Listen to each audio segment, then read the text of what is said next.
I saw this flagrant interview with Pete Buttigieg, and he was the only Democrat to go on the show. They often say, we beg Democrats to come on here. They won't do it. Many people going through the comments were saying, this could be the potential face of the Democratic Party. We want this. We want this. But there was one moment that really revealed the complexity of Pete Buttigieg. And this went viral for different reasons, but what I took away from it was very different. My prior perception of Pete Buttigieg was that he was gay, that he liked trains. Loves trains. Do love trains. I love trains too. And I kind of wrote him off as pretty unserious. Not only did I find out that he served in the military, he left a high-paying job to run for mayor of his hometown. He's the Secretary of Transportation, ran for president. I mean, civically, he's much more accomplished than just about anyone I know. And throughout this interview, he seemed very sincere. I think what was so compelling about the moment that went viral was that he encountered a roadblock that, whether he knows it or not, is actually made by design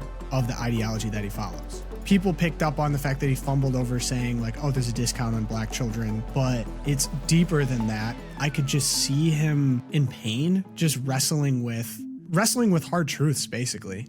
So we were in what's called a surprise adoption scenario. So we I was at work, I was traveling, we got a phone call, Chasten called me, and the next day we were in a rural Midwestern hospital holding him in our arms, and they were like, oh, wow. 1 day old. Wow. Like it was like that, like just from like normal life to like, and by the way, it's twins. Which was amazing. You didn't know it was twins before. We were just on a list. Wow. You know, we said that we were willing to adopt, or we wanted to adopt. We said that we wanted to adopt without regard for race. By the way, anybody who says race is not a thing in this country should experience an adoption process where there are literally different lists. If you say that you want a white kid only versus if you say that doesn't matter. Wow. Like literally a different list. What is that? What do you mean by that? The list for white kid only is longer. And not only that, there was actually a discount, or you didn't have to pay a deposit on the fee. Discount. This is like how it works. Yeah. I couldn't believe it. So we didn't know anything about the racial identity of the kids until they started to look mixed race, which they are. And like contending with like the hair thing is already like a thing. And like lots of advice, especially from like black parents who like see stuff on Instagram, or they're like, let me tell you how to do it. Like a lot of advice. And like to begin with, like the idea of being a girl dad and dealing with girl hair was pretty intimidating. Like my hair is like very simple and straightforward. Obviously I'm a low maintenance kind of guy, and like starting to learn about like all the different products that are involved. Him too. Like we have like a whole sequence with, you know, a conditioner and then essential oils, all this stuff. And you're always asking yourself, like, you're already constantly asking yourself, how can I be a good dad? And now it's like, how can I be a good dad for kids who have a different racial identity than I do? And how can I help them navigate that? And what are the circumstances where there's nothing I can do to help them navigate that? And I need to connect them up to mentors and people in their lives, because the reality is like, this is not a colorblind society, and like their lives will be affected in some way by their racial. All of ours are, but one thing about being white is you don't have to think about the fact that when you're white, your racial identity is not something that you're reminded of all the time, in a way that they will be. According to the ideology, the political ideology that he has worked within and that he serves, he understands that he is unable to properly father children of a different race, and needs to essentially offload that responsibility to people of the same race as the child, black children. And just because he's not black or he's not whatever, he's not able to properly father that child. It's almost been burned into him at this point as a member of the Democratic Party and the left, that you constantly need to be apologizing to people, and you need to make right with various minority groups, like a certain amount of shame for being white, which I will point out is a very slippery slope. There's always going to be something to apologize for. There's always going to be something that you can't do if you see the world in the light of intersectionalities and grievances. Like if you just saw everyone through their racial identity, then at the end of the day, it creates division where there doesn't have to be division. Even if this was a case of a heterosexual couple, people are perfectly capable of adopting children of different races and being good fathers. And so it's really, at the end of the day, on the racial front, a no-win situation for Pete Buttigieg here. But I think a part of all of this fumbling is that deeper down, I could honestly read the subtext. He is in an impossible situation where I think by nature and his life choices that I think he's sincerely pursued, he cannot be a father. He can never be a true father in a homosexual relationship. It's just not possible. And he's so complex because there's so many parts of this where I think he sincerely, again, wants to be a good dad. He adopted twins, which is something that I think a lot of people wouldn't even do. And I think there's a really good instinct in him. He's like, he knows what he wants to do, what's good. He's making these sacrifices for the children I think are great. But at the end of the day, he's just found himself at the end of a hamster wheel of, I followed everything, I followed all the rules, and I'm left with this really obvious, uncomfortable truth that I cannot be a father. Right around the time I came out, which is like a terrifying thing to do as a elected official in Indiana, right? This was after you got back from Afghanistan. Yeah, right? exactly. It was after What happened? What did you eat out there?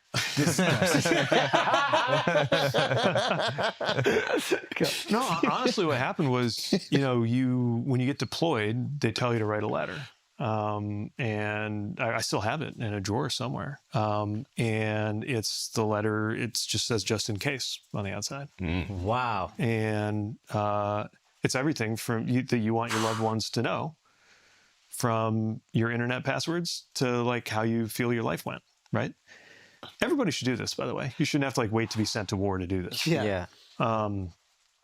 And I was the sitting mayor of my hometown because I was a reservist. So I got deployed while I was in office, and I just took a leave, stopped being mayor, started being a lieutenant, and went into my other job, basically.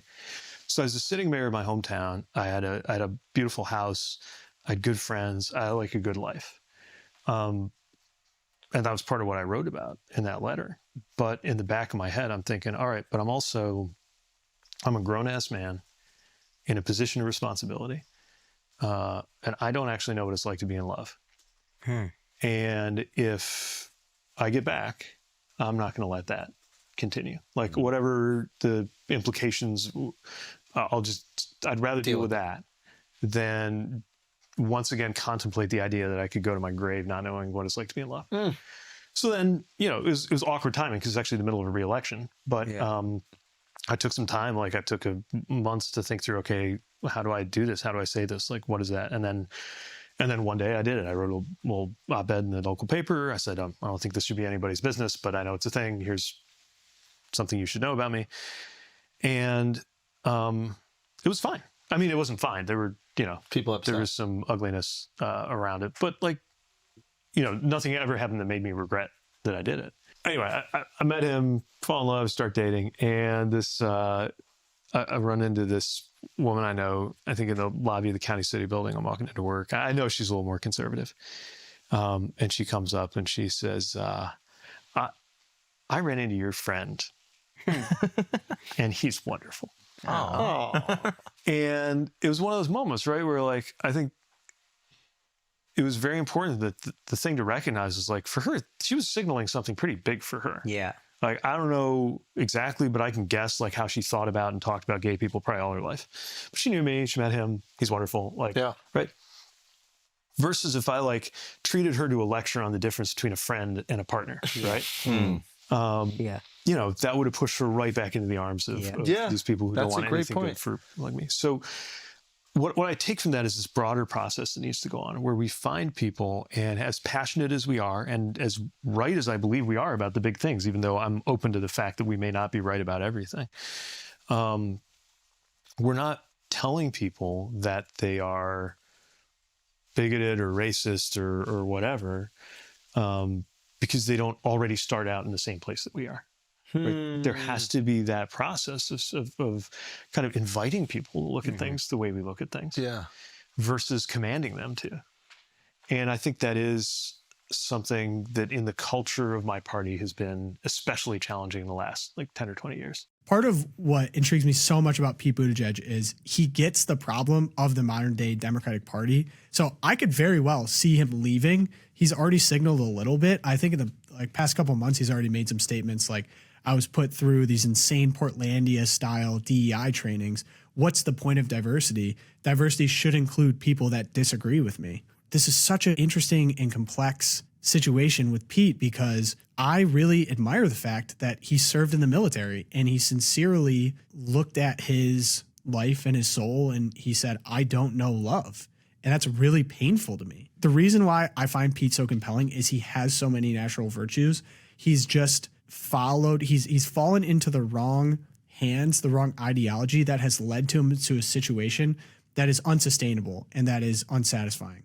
And like, why do I feel like we need to reach out to Pete and people like Pete is not for political gain. It's not like I want to bring people over to be a Republican or Democrat or whatever. I want them to go to heaven and I want them to be satisfied and I want them to be happy.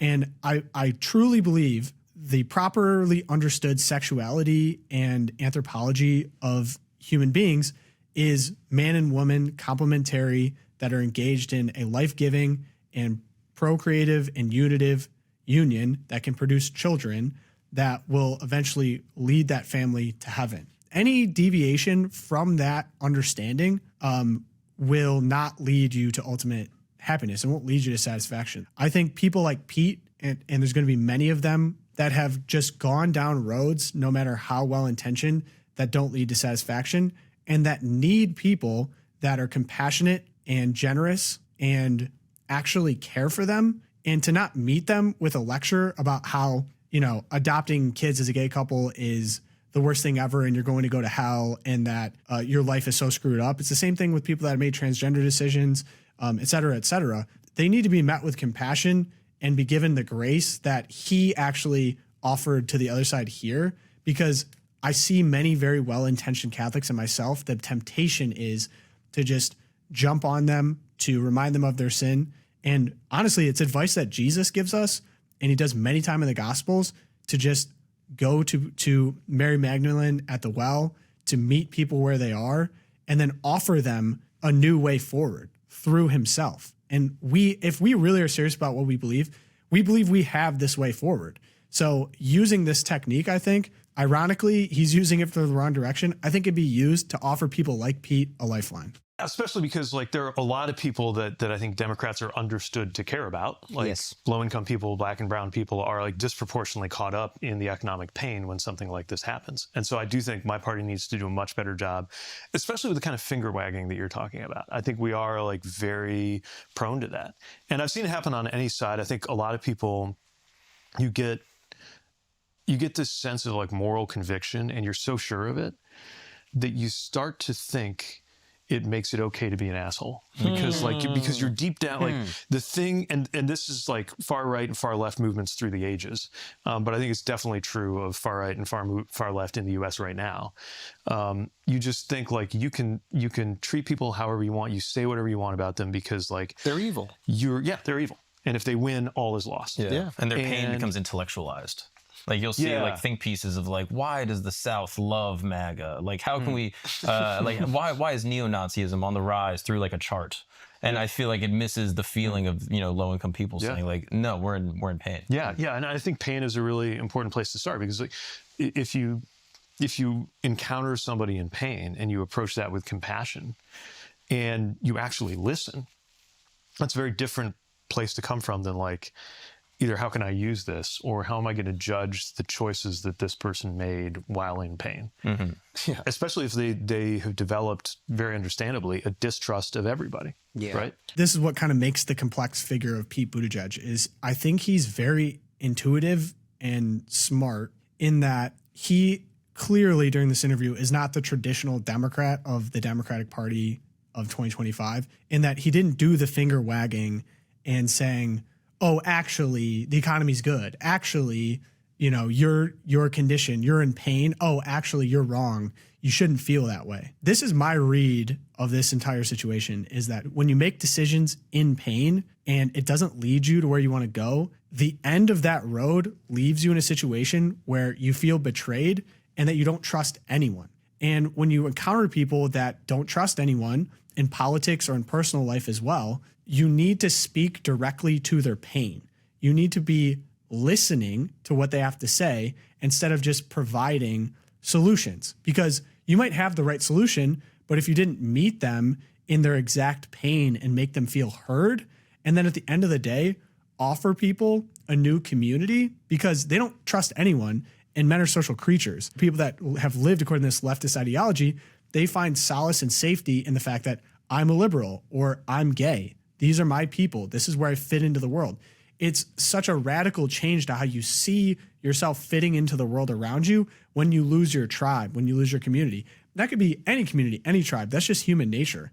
And I see the seeds that Pete is laying here, someone that's very successful, someone that's achieved a lot, someone that's truly, I think, a patriot, showing the seeds that I've reached the end and I'm unsatisfied. Politics obviously has a bad name. People are pissed at politics and frustrated at politics and hurt by politics.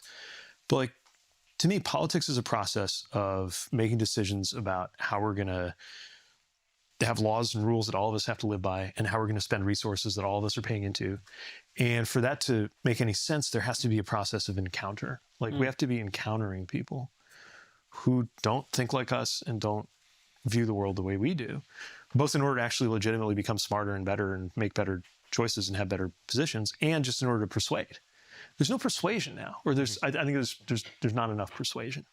I think part of what's so interesting about this entire interview to me is he kind of understands intuitively how to reach people and offer people that are like 3-4 steps too far down the rabbit hole on the other side politically, a lifeline to the middle. And what I see and experience, which is hard, is when someone is not a part of your tribe and they are doing things that are clearly unnatural and wrong, the temptation is to use it against them or to score points on Twitter by saying something is weird and gross. Even if that kind of may be the truth, that's not a way to reach people or offer them a lifeline. And I think instead of when someone comes to you like that, instead of, as Pete himself says in this interview, finger wagging or correcting them on specific terminology or reminding them of their sin, is to understand that they made decisions based out of pain and hurt, lead with compassion,